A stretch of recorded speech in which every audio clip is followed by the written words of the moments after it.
Assalamualaikum Pak, selamat sore. Waalaikumsalam warahmatullahi wabarakatuh. Mas Tito. Iya Pak, siapa? Ya, yang teman-temannya ya dibantu. Iya Pak, ini Pak baru pada OTW semua Pak. Oke.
Dua menit lagi kita mulai ya. Iya Pak, siapa?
Oke, teman-teman, mari kita mulai perkuliahan hari ini. Bisa tolong diaktifkan untuk video call-nya.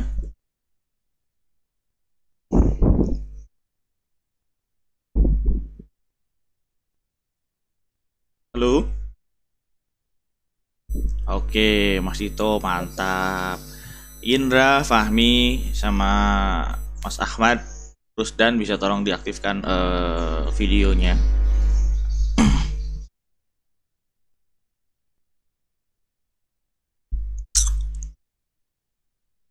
Indra. Sebentar, Pak. Oke, siap. Fahmi, Didin mana Didin? Didin nggak ada.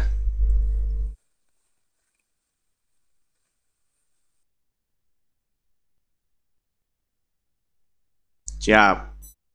Fahmi.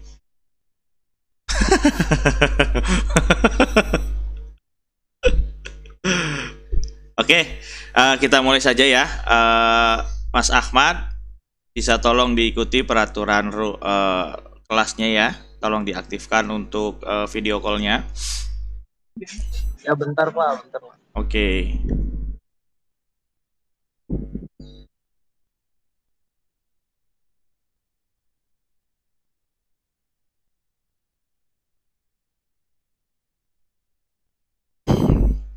Oke, kita sambil menunggu yang lain, nanti tolong diaktifkan video conference-nya untuk mengikuti rules yang sudah kita sepakati bersama.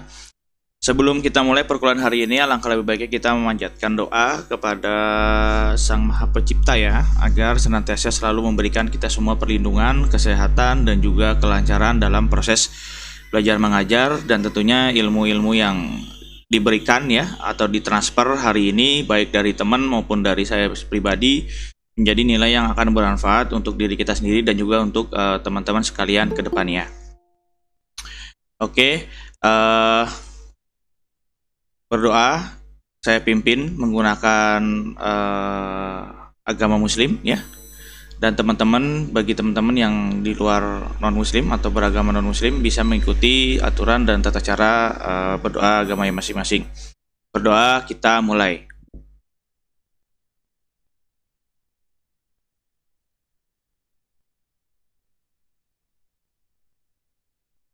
Oke, berdoa selesai. Terima kasih. Selanjutnya, pada pertemuan hari ini kita akan membahas komponen basis data. Oke, sudah terlihat teman-teman? Terlihat, Pak. Oke, jelas ya. Kalau misalkan nanti putus-putus ataupun kurang baik ya sinyalnya, tolong dikabari saja ya. Oke, baik. Yuk kita mulai ya. Oke. Intinya dalam proses pembelajaran basis data itu mudah ya teman-teman, tidak sulit. Teman-teman pasti bisa mengikuti perkuliahan basis data ini dengan baik, dengan hikmat, dengan tentunya mendapatkan output dalam menguasai perancangan basis data ya. Nah, pada hari ini kita akan membahas 3 topik ya. 3 topik. Yang pertama itu mengenai komponen sistem basis data. Yang kedua itu berkaitan dengan abstraksi data. Kemudian yang ketiga yaitu mengenai DBMS ya, atau Database Management System, yang sebelumnya sebelumnya sudah sempat kita ulas sedikit mengenai di abstraksi datanya, di dalamnya, terus kemudian mengenai DBMS itu sendiri. Kita masuk poin pembahasan pertama. Jadi di dalam sistem basis data ini kita ulas kembali pertemuan minggu lalu yang bermakna sistem ya. Jadi sistem itu adalah sebuah tatanan keterpaduan ya, atau sebuah kumpulan dari seluruh komponen fungsional ataupun modul ya, ataupun fungsi, bisa disebut seperti itu, yang saling berhubungan dan secara bersama-sama bertujuan untuk memenuhi suatu proses. Nah, proses tersebut proses yang sudah tentunya berikan instruksi ya untuk menjalankan proses seperti apa. Nah, contoh sumber basis data ya dan pengelolaannya itu ada di program aplikasi yang menghasilkan sebuah sistem tentunya. Kemudian sistem basis data itu merupakan sistem yang terdiri ya atas kumpulan tabel yang saling berhubungan, ya, yang saling berhubungan, basis data di sebuah komputer. Jadi tabel yang ada basis datanya di sebuah komputer.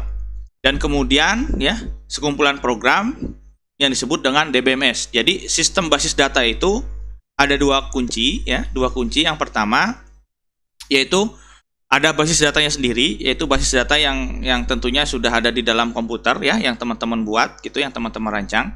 Dan kemudian dipadukan dengan DBMS, ya, atau sekumpulan program. Nah, jadi basis data ini bisa dikelola, ya, bisa di manajemen ataupun bisa dimanipulasi bentuk apapun itu menggunakan DBMS. Kalaupun misalkan teman-teman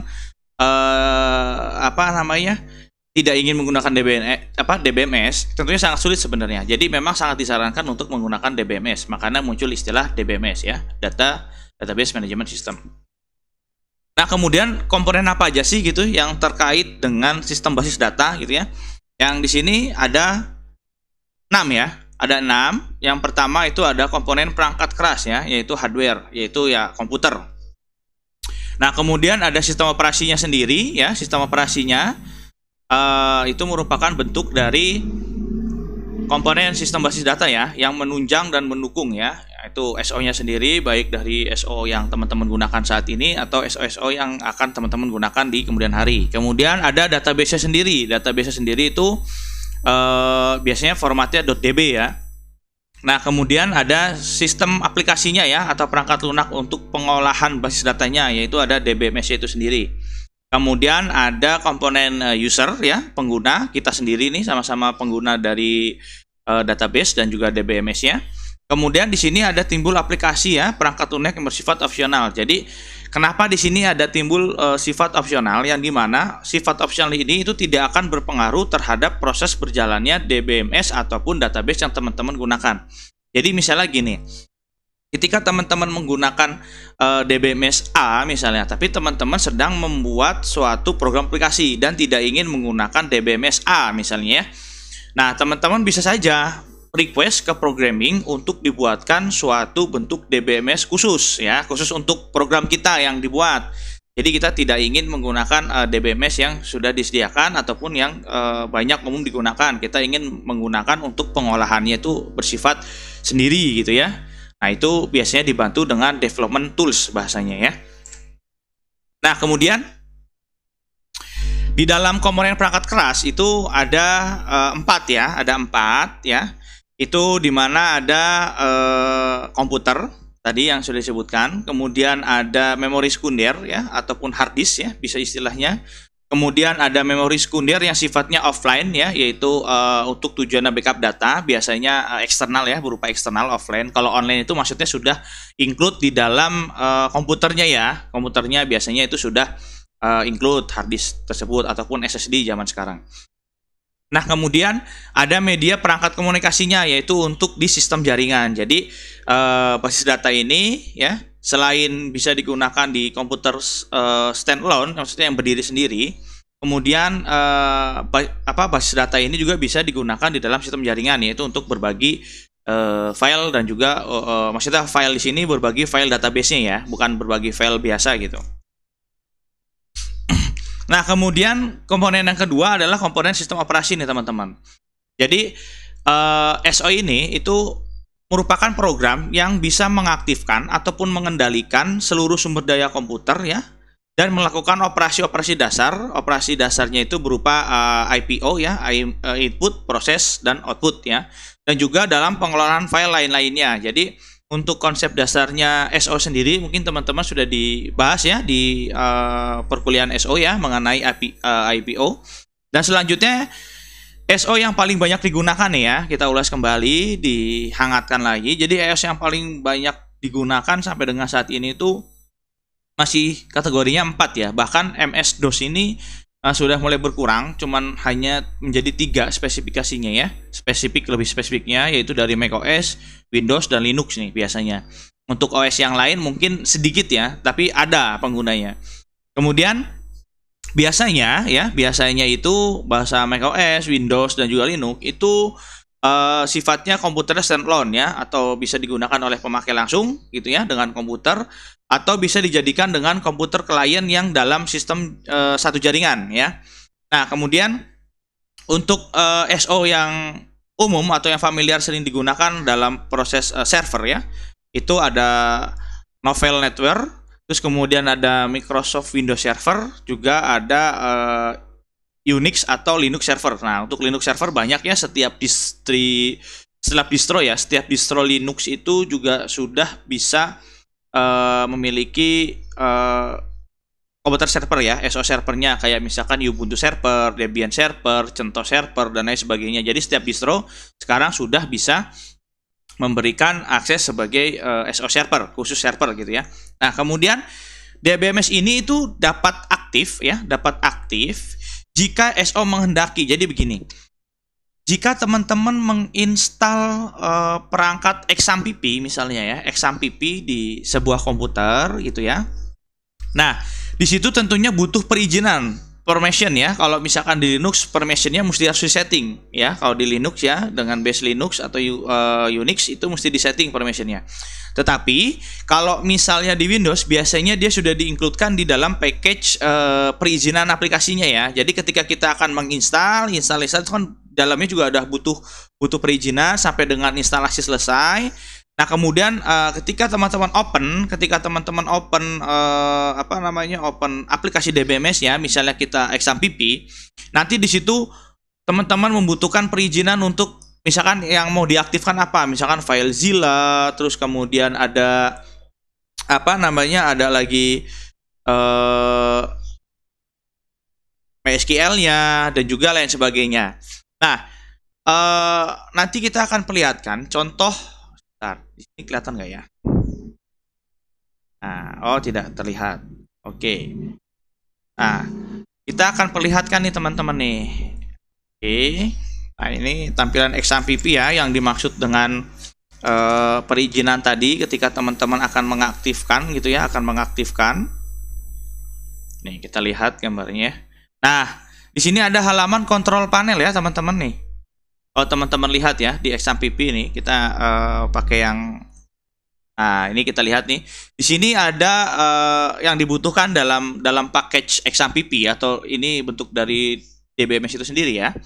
Nah, ini ada Apache ya, ada MySQL ya, ada FileZilla yang tadi saya bilang. Nah, ini merupakan tampilan interface ya, tampilan interface dari salah satu produk pengolahan basis data ya.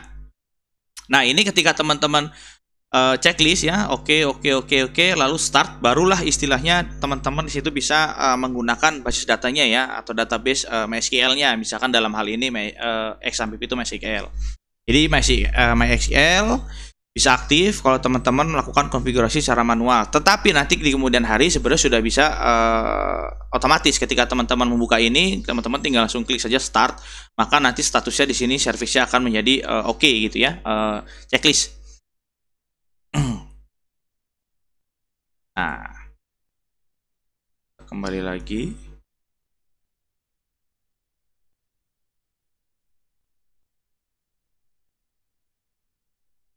Ya, oke, selanjutnya di sini ada selanjutnya komponen ya, masih di komponen, tapi ini tahap selanjutnya. Jadi di dalam komponen basis data itu, sebuah basis data dapat memiliki beberapa basis data ya. Jadi si DBMS ini bisa memiliki beberapa banyak basis data ya, atau database itu sendiri. Contohnya tadi kan kita buka program XAMPP ya, XAMPP. Nah, di dalam XAMPP itu teman-teman bisa membuat banyak ataupun menyimpan banyak database ya di dalam produk DBMS tadi. Misalnya di dalam SQL-nya itu teman-teman menyimpan database sekolah ya, teman-teman menyimpan database perusahaan, teman-teman menyimpan database rumah sakit, atau teman-teman menyimpan database program penerbangan ya, atau booking online dan lain sebagainya. Nah, jadi di dalam DBMS itu teman-teman bisa memiliki beberapa banyak, bahkan mungkin bisa puluhan banyak database ya, yang di dalamnya ribuan tabel ya, istilahnya gitu. Nah, setiap basis data itu dapat berisi sejumlah objek ya, yang objek seperti tabel, indeks ya, dan lain sebagainya. Kemudian pengolahan basis data tidak bisa dilakukan secara langsung nih teman-teman. Jadi harus membutuhkan perangkat lunak tambahan, yaitu yang disebut dengan DBMS tadi. Kemudian DBMS akan menentukan bagaimana data di organisasi itu disimpan ya, diubah, diambil gitu kan, ataupun diapain dalam pengolahan filenya ya, ataupun disisipkan misalnya. Nah, kemudian DBMS juga menerapkan mekanisme pengamanan data ya. Nah, nanti kita bahas pengamanan datanya. Kemudian pemakaian data secara bersama dan juga pemaksaan keakuratan untuk konsisten data sebagainya. Jadi kan kemarin sudah bahas ya di minggu lalu bahwasanya dalam pembuatan struktur database itu dibutuhkan konsistensi data ya. Nah, seperti itu. Kemudian pada perangkat lunak DBMS contohnya itu banyak ya, banyak beredar, teman-teman bisa eksplor, cuman di sini saya beberapa sebutkan saja. Seperti DBase ya, Fogbase ya. Fogbase itu Firefox ya, Mozilla Firefox ya, itu punya database sendiri. Kemudian ada Airbase, Airbase itu ada Microsoft Access, itu produk dari Microsoft. Kemudian juga ada MySQL Server ya. Jadi yang MySQL-nya aja ada, MySQL servernya ada. Kemudian ada SQLite ya, kemudian ada Microsoft SQL Server, ada MongoDB ya, ada PostgreSQL. Nah, untuk PostgreSQL ini biasanya digunakan untuk tingkat kompleksibilitas yang sangat lengkap ya. Jadi biasanya kalau misalkan case-case-nya yang luar biasa besar, luar biasa sulit, biasanya programming ataupun desain engineer untuk di software itu biasanya merekomendasikan untuk menggunakan Mongo ataupun SQL ketimbang MySQL itu sendiri. Oke. Nah, ini kita bisa lihat ilustrasinya. Jadi di sini ada program rumah sakit ya, program rumah sakit. Di sini ada DBMS-nya, yaitu aplikasi yang menghubungkan dengan pengguna kita ya, sebagai interface ya, fungsinya sebagai interface untuk bisa kita mengakses ke dalam basis datanya itu sendiri ya di sini. Nah, jadi sebelum kita bisa mengakses basis data itu biasanya end user ya atau pengguna itu akan mengakses aplikasi DBMS ini ya. Nah, jadi data itu pasti akan disimpan di pusat. Nah, pusat datanya ini yang disebut data center biasanya disembunyikan oleh security engineer ya, security engineer agar kenapa? Agar untuk menghindari dari pencurian data, pembobolan data, kemudian dari kerusakan data dan sebagainya. Hanya saja yang namanya dunia maya ataupun dunia sistem itu is not safe ya. Jadi tidak ada yang aman ya. Jadi pasti ada menemukan celah-celah yang nanti celahnya itu bisa di-pentest ya, penetrasi ya. Bisa di-pentest oleh para pelaku kejahatan internet ya, atau bisa disebut hacker ya, biasanya seperti itu.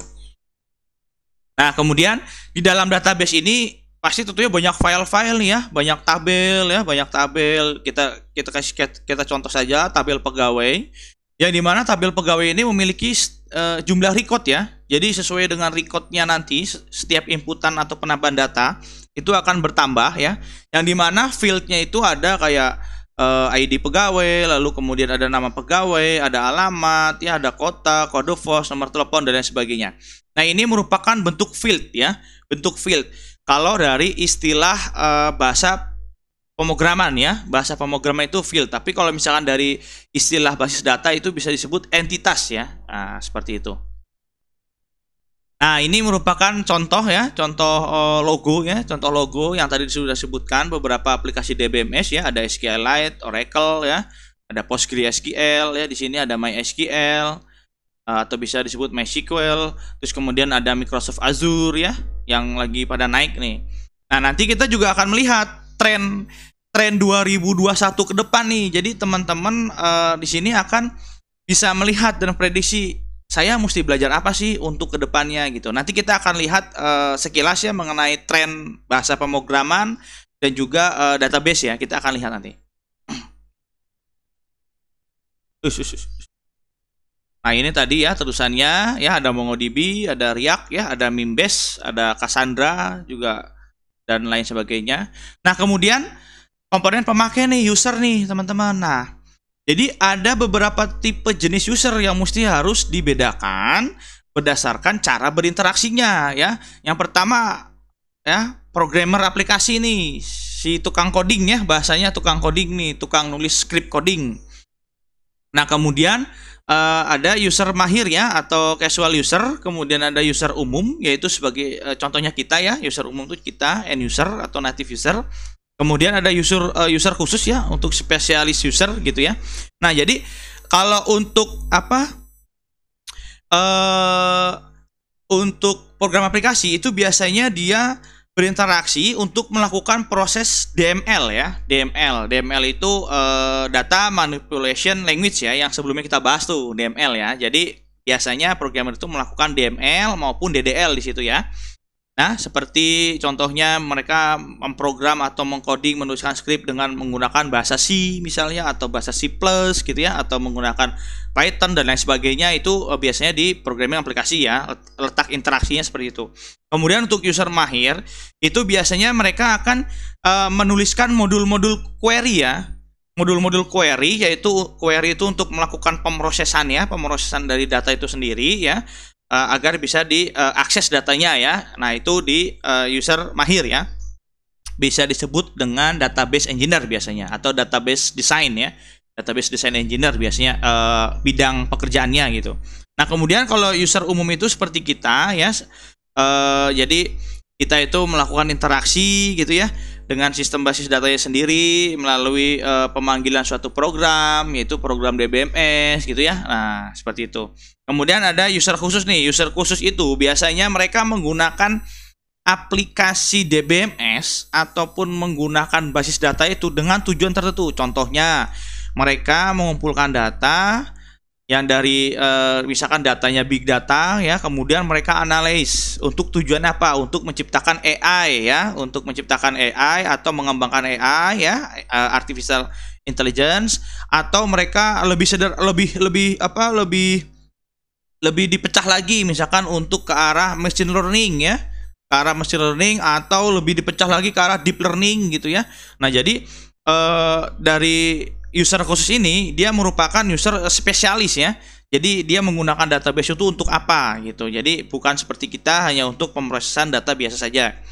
Nah, kemudian selanjutnya ada data opsional nih yang tadi saya bilang. Jadi data opsional itu ya sifatnya itu, jadi ada atau tidak adanya aplikasi ini itu tidak akan berpengaruh besar terhadap DBMS ya tentunya. Nah, kalaupun mau diadakan ya ataupun mau ditimbulkan itu biasanya ya sifatnya itu berdasarkan kebutuhan gitu ya. Nah, kemudian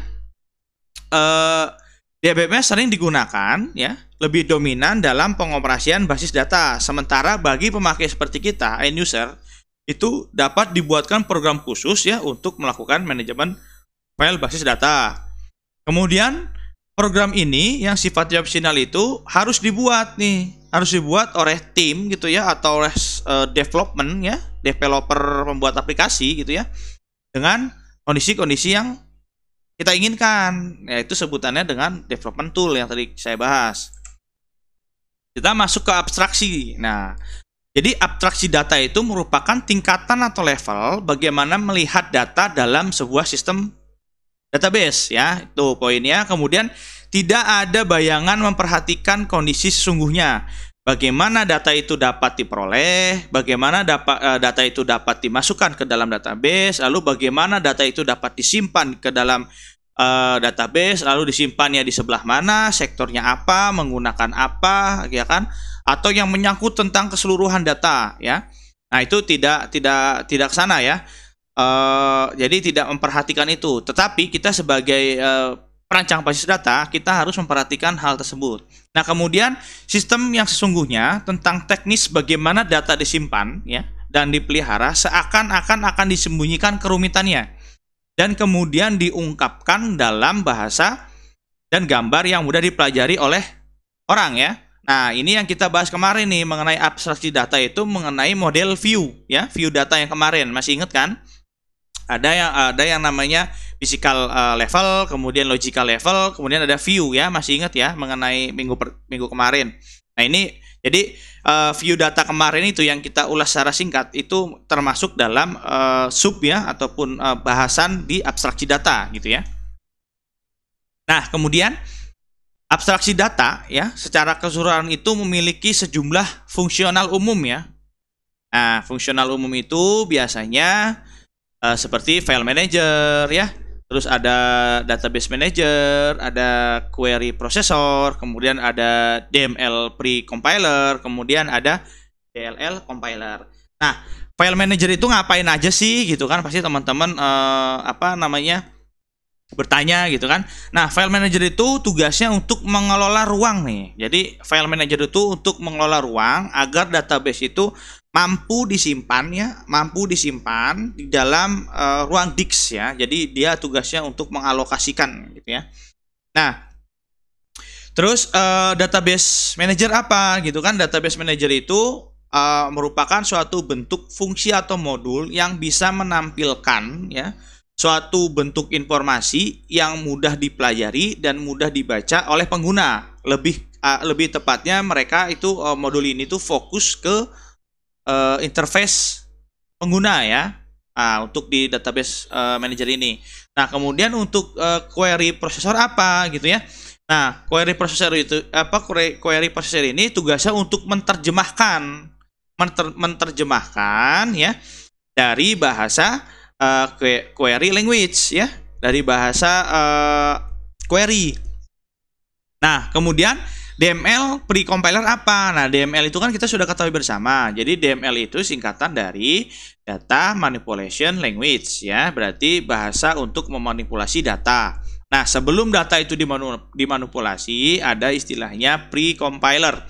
Jadi pre-compiler ini tugasnya mengkonversi perintah-perintah DML ya pada program aplikasi, kemudian melakukan pemanggilan ya secara prosedur ya dalam menggunakan bahasa induk. Misalnya bahasa induk yang digunakan apa, bahasa pemrograman apa atau query apa gitu ya. Nah, kemudian akan dilakukan interaksi dengan si query processor tadi.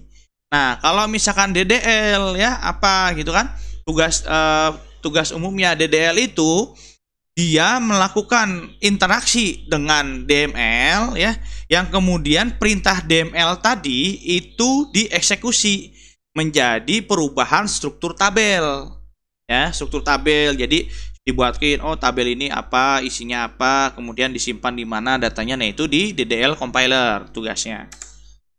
Nah, kemudian pembahasan terakhir nih, pembahasan mengenai database management system.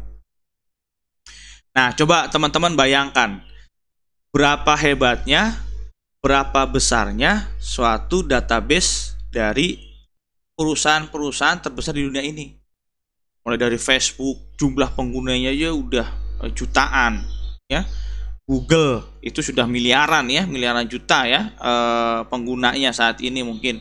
Kemudian pet zaman dulu sering ya teman-teman pernah mendengar istilah pet. Kalau saya juga pernah menjadi user pet dulu ya. Nah, pet itu sebenarnya hampir sama kayak Instagram sebenarnya. Dulu hanya untuk post ya, history. Cuman dia tersusul nih oleh Instagram, Instagram ya. Kemudian ada Pinterest ya. Nah, ini Pinterest ini biasanya rekomendasi buat teman-teman melakukan dekorasi-dekorasi ataupun gambar-gambar bentuk apapun lah ya halnya. Terus ada Twitter. Sampai saat ini Twitter pun juga jumlah penggunanya banyak sekali, sampai bahkan petinggi-petinggi di setiap negara ya itu mereka menggunakan Twitter dan selalu aktif di dalam media sosial Twitter ketimbang media sosial Facebook ataupun Instagram. Mereka lebih aktif melakukan ciutan ya, bahasanya ciutan di Twitter. Nah, ini coba kita lihat nih. Ini merupakan bentuk dari penyimpanan data ya. Kalau kita sering disebut itu data center. Nah, data center Google tuh kayak gini nih. Bisa seperti ini, bahkan lebih besar gitu ya. Nah, jadi setiap rak ini itu satu slotnya mungkin bisa menyimpan 6 sampai dengan 10 harddisk ya. Kalau misalkan para miner itu kan rignya itu digunakannya VGA ya. Sedangkan kalau untuk data center itu dia menggunakan harddisk ya. Nih, kita lihat ada berapa tuh harddisknya? 1 2 3 4 5 kali 3 15. Satu slot ya. Bahkan ini bisa dievaluasi lagi ya, lebih besar lagi tergantung dari kapasitas yang didesain ya. dalam penyimpanan database itu sendiri. Coba bayangin, mungkin satu harddisknya lebih dari bertera-tera ini Google, ya, untuk menyimpan seluruh data komunikasi yang ada di jaringan internet ya, yang terkait dengan akses Google. Nah, DBMS ini dibagi menjadi dua nih teman-teman ya. Ada yang namanya NoSQL ya, ada yang namanya SQL. Nah, jadi kita bisa lihat NoSQL itu biasanya pengaplikasiannya untuk game ya, untuk sosial media, untuk IoT ya, untuk web, untuk mobile, interface, ataupun dokumen database gitu ya. Nah, tapi SQL juga ada gitu kan yang diterapkan di NoSQL seperti pada proses web ya. Itu web bisa menggunakan NoSQL ataupun SQL. Mobile sama, bisa menggunakan SQL ataupun NoSQL. Enterprise juga sama ya. Ada bisa digunakan di SQL maupun di non-SQL. Kemudian untuk relasional tabel, nah ini yang nggak ada di NoSQL gitu. Jadi NoSQL ini dia melakukan query-nya tidak berdasarkan relasi ya, tidak berdasarkan hubungan antar tabel, tapi dia bisa melakukan query kelintas antar tabel tanpa harus dihubungkan secara relasional. Nah, kemudian DBMS ini terbagi atas modul-modul yang masing-masing memiliki tugas dan tanggung jawab nih ya dalam membentuk struktur sistem basis data ya secara keseluruhan. Jadi tugasnya DBMS seperti itu nih teman-teman. Nah, DBMS mencakup proses apa? Yang pertama, proses defining ya, database, mendefinisikan tipe datanya, strukturnya, kemudian batasannya dari data yang akan disimpan ke dalam database. Kemudian memanipulasi ya, database juga mencakup berbagai fungsi query untuk mendapatkan data yang dicari, termasuk insert, update, delete ya, serta dalam generate report data gitu kan. Jadi banyak untuk manipulasi, ada create ya, insert, delete, drop gitu kan, banyak. Kemudian melakukan sharing. Database juga dapat diatur untuk mendapatkan sharing multiple user ya, dan program untuk mengakses secara bersama-sama ya. Jadi cakupan untuk DBMS sana. Nah, kita lihat nih evolusi singkatnya ya, mulai tahun 1960 ya. Database ini digunakan ya, DBMS ini digunakan dalam jaringan atau hierarki ya, dalam model jaringan atau hierarki. Kemudian tahun 70-an itu udah muncul dari perusahaan Oracle ya, muncul produk-produknya yang sudah menggunakan entity relationship model ya, atau model relasi ya. Kemudian di tahun 80-an itu sudah keluar itu database SQL standar ya. Jadi untuk penggunaan database-nya sudah distandarisasi ya di tahun 80 itu dari ANSI ataupun dari ISO, yaitu untuk penggunaan object oriented database ya, bukan object oriented program, bukan, tapi object oriented database.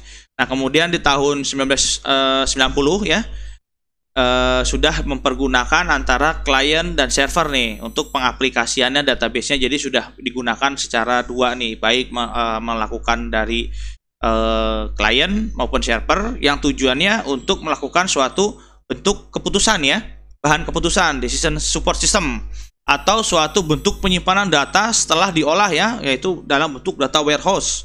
Nah, dari data warehouse jadi gini, dalam pengumpulan data ya, dalam pengumpulan big data atau peralihan dari data itu bisa dikembangkan lagi menjadi BI ya, business intelligence, yang tujuannya ke arah corporate ya, sebagai sistem pendukung keputusan dari sebuah corporate ataupun perusahaan enterprise, yang kemudian itu diolah, datanya dikumpulkan dari database biasa, diolah, dikumpulkan menjadi data yang lebih besar, jadi berubah data warehouse, yang nantinya data warehouse itu di mining. Nah, tentunya dalam proses data mining ini memiliki pemrosesan yang cukup rumit ya. Jadi ada yang namanya pre-processing, ada yang namanya dan lain sebagainya ya. Jadi sebelum datanya itu kita mining digunakan sebagai pendukung keputusan, kita harus melewati beberapa tahap di dalam prosedur mining data, yang nantinya itu mining data itu nanti dikembangkan lagi menjadi bentuk keilmuan BI ya, business intelligence. Itu juga termasuk dari keilmuan pengolahan dari basis data. Kemudian bisa lagi masuk ke arah data science ya, atau misalkan zaman sekarang kalau menyebutnya suatu profesi data scientist ya. Jadi teman-teman bisa nanti setelah lulus gitu ya, setelah mempelajari perancangan basis data ini, teman-teman bisa arahkan atau jalur nih, saya mau jadi data scientist. Nah, data scientist itu berarti teman-teman harus mempelajari bidang-bidang ya. Yang pertama algoritma ya, teman-teman mesti masuk juga algoritma, mesti paham. Terus mengenai bahasa pemrograman ya, misalkan contoh kalau untuk data scientist biasanya menggunakan R language dan juga Python language. Biasanya menggunakan dua bahasa itu untuk melakukan pemrosesan data AI ya. Jadi AI itu sangat besar teman-teman. Jadi AI itu merupakan cakupan yang luas, kemudian dikerucutkan menjadi sempit itu ada yang namanya machine learning, kemudian ada deep learning ya. Nah, machine learning itu nanti ada lagi muncul tuh mata kuliah yang akan merujuk kepada machine learning ya. Kemudian ada metode neural network ya, bahasa alami manusia gitu. Jadi nanti sangat luas sebenarnya. Jadi di bidang ini tuh di bidang informatika, sistem komputer, SI gitu ya. Teman-teman sebenarnya bisa menempatkan saya ini setelah lulus mau jadi apa?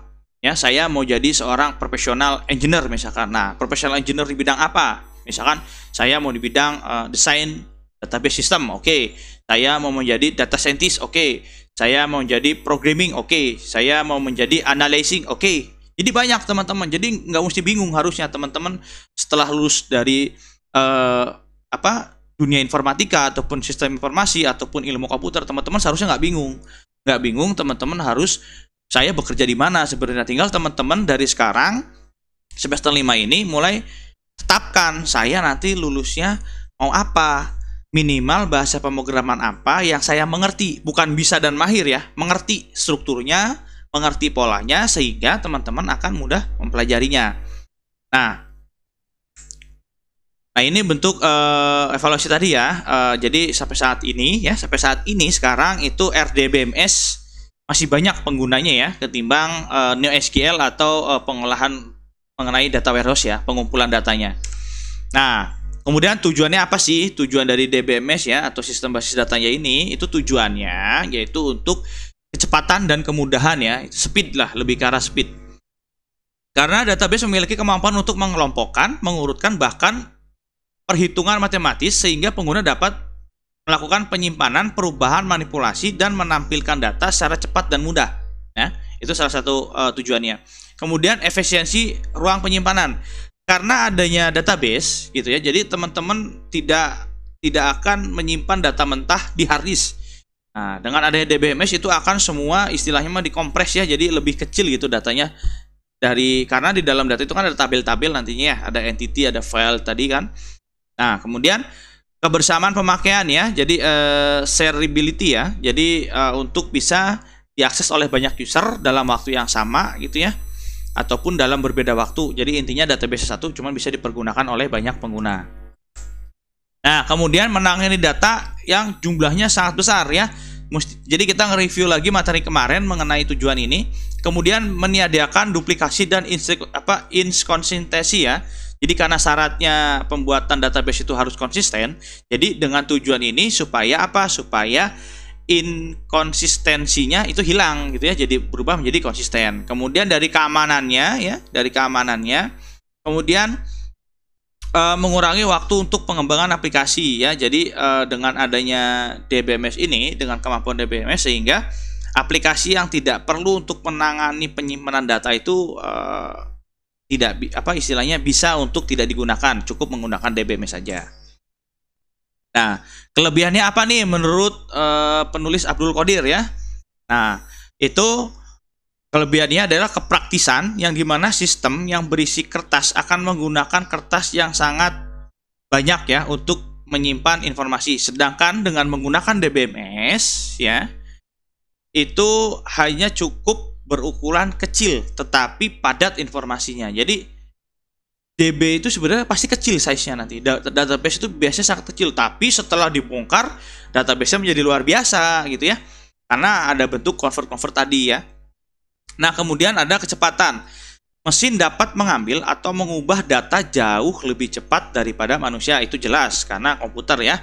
sudah diprogram, sudah dibuat sedemikian rupa, terus database juga sudah dirancang sedemikian rupa hebatnya. Seperti itu tujuannya. Kemudian mengurangi kejenuhan nih.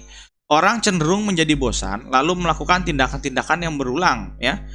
Yang menggunakan tangan, misalnya harus mengganti suatu informasi. Jadi ketika teman-teman di dalam data Excel ya, tidak menggunakan database misalkan, teman-teman input manual aja.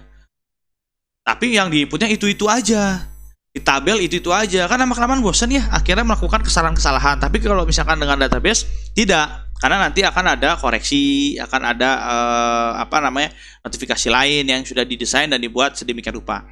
Kemudian kekinian jelas, karena informasi yang tersedia pada DBMS akan bersifat mutakhir atau akurat setiap saat, karena akan selalu update. Nah, untuk keamanan datanya yang tadi kita bilang ya, kita bahas sebelumnya. Jadi keamanan data ini merupakan aspek kritis ya dalam suatu database ya. Prinsip dasar dari keamanan data itu dalam basis data itu adalah bahwa data-data dalam basis data merupakan sumber informasi yang sangat penting dan sangat krusial, termasuk sangat rahasia ya, atau confidential ya. Kalau nggak salah itu ya itu seperti itulah. Jadi rahasia. Terus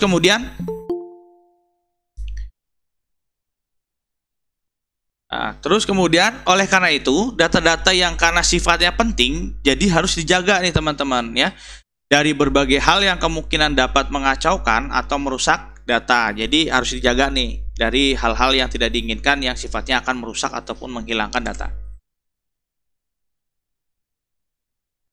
Nah, kemudian selanjutnya ya, ada recovery. Jadi tidak hanya menjaga, tidak hanya berbicara masalah kecepatan ya, masalah akses, tapi juga harus berbicara masalah recovery untuk mengembalikan ketika data itu diambil ya, atau dicuri atau dirusak. Jadi harus bisa juga DBMS melakukan itu gitu ya. Melakukan untuk mengembalikan lagi data yang sudah hilang ataupun rusak akibat misalkan hal-hal yang tidak diinginkan dari orang yang tidak bertanggung jawab atau dari program aplikasi yang error gitu ya. Jadi istinya seperti itu. Nah, untuk integritasnya jelas berkaitan dengan unjuk kerja sistem, yaitu dapat menjaga data-data dalam database agar selalu berada dalam kondisi yang benar ya. Tipe dan ukuran datanya maksudnya. Jadi benar itu tipe dan ukuran datanya. Terus up to date ya, up to date sesuai dengan kondisi yang aktual ya, konsisten dan juga selalu tersedia ya, kapanpun bisa diakses lah gitu. Nah, terus ada konkurensi ya yang berkaitan dengan mekanisme pengendalian database di saat digunakan oleh beberapa pemakai secara bersamaan nih, agar terhindar dari kesalahan-kesalahan akibat beberapa transaksi yang berbeda yang dilakukan secara bersamaan karena sifatnya bersama-sama ya, real time gitu juga. Nah, ini juga harus bisa dikendalikan ya tempatnya. Jadi jangan sampai salah ya, jangan sampai salah karena transaksinya berbeda lalu di jam yang sama tapi jadi salah nyimpen gitu ya. Yang saya transaksi 10.000 tiba-tiba karena waktu yang sama di jam yang sama ada yang transaksi 1 juta, lalu akun 1 juta itu masuk ke saya, kan berarti luar biasa gitu ya, dapat bonus ya. Enak, dapat duit gratis gitu. Nah, kemudian selanjutnya ada privacy nih ya. Jadi sebagai batasan kewenangan akses data dalam database untuk mencegah dan melindungi dari penggunaan orang-orang yang tidak berwenang atau tidak berhak dalam mengubah data ya. Jadi kalau misalnya datanya tidak sifatnya privacy gitu ya, tidak di privacy itu, maka nanti setiap user yang termasuk dalam satu network jaringan dia bisa semudahnya mengakses data yang bukan seharusnya diakses. Kemudian security-nya nih, yaitu adalah suatu mekanisme sistem ya untuk mencegah dan melindungi database akibat kerusakan pada fisik media ya, kebakaran ya, banjir, badai, huru-hara, perang gitu ya, dan lain sebagainya. Nah, jadi security ini bukan bentuknya manusia tapi bentuknya suatu modul ya, fungsi. Nah, nyampe sini sudah selesai nih teman-teman pembahasan untuk konsep basis datanya ya, komponen basis data, komponen basis data. Nah, sampai sini selesai. Ada yang ditanyakan teman-teman? Ada yang ingin bertanya?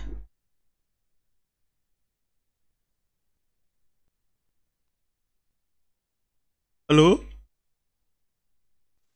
Halo Pak. Oh, siap. Halo Pak. Ada yang mau ditanyakan?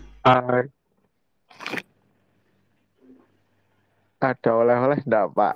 Hah, udah cukup lah. Belum ada tuh. Belum ada, jangan. Kan kemarin sudah. Masa oleh-oleh terus? Mau dikasih oleh-oleh terus? Lah ya. Apa? Enggak apa-apa. Nggak asik Oleh udah. banyak Pak, Nggak oleh asik deh. Banyak oleh belum dimakan. Ya udah, sok sekarang mah. Jadi teman-teman bisa mengerjakan beberapa oleh-oleh yang kemarin yang belum selesaikan bisa dikerjakan ataupun oleh-oleh dari mata kuliah yang lain ya. Untuk mata kuliah ini belum, mudah-mudahan di minggu depan ya. Jadi per 3 kali pertemuan atau per 2 kali pertemuan gitu ya, kita kasih oleh-oleh sedikit lah, nggak banyak, sebagai bentuk latihan. Nah jadi teman-teman, untuk hari ini pertemuan itu ya yang kita bahas sudah selesai. Kalau misalkan tidak ada yang ditanyakan, kita akan akhiri nih pertemuan sesi hari ini. Masih ada yang mau ditanyakan nggak? Nggak ada Pak. Nggak ada ya? Video seminggu doang Pak deadline-nya. Ya?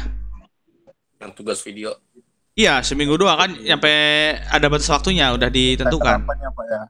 Hah? Ya on cam. Tanggal 8. Deadline-nya tanggal 8 ya Pak ya? Deadline-nya tanggal 8, macam mana tanggal 8? Bisa aja. Kapan Pak terakhir Pak? Hah? Terakhir kapan Pak? Dari Senin Pak terakhir Pak. Bentar.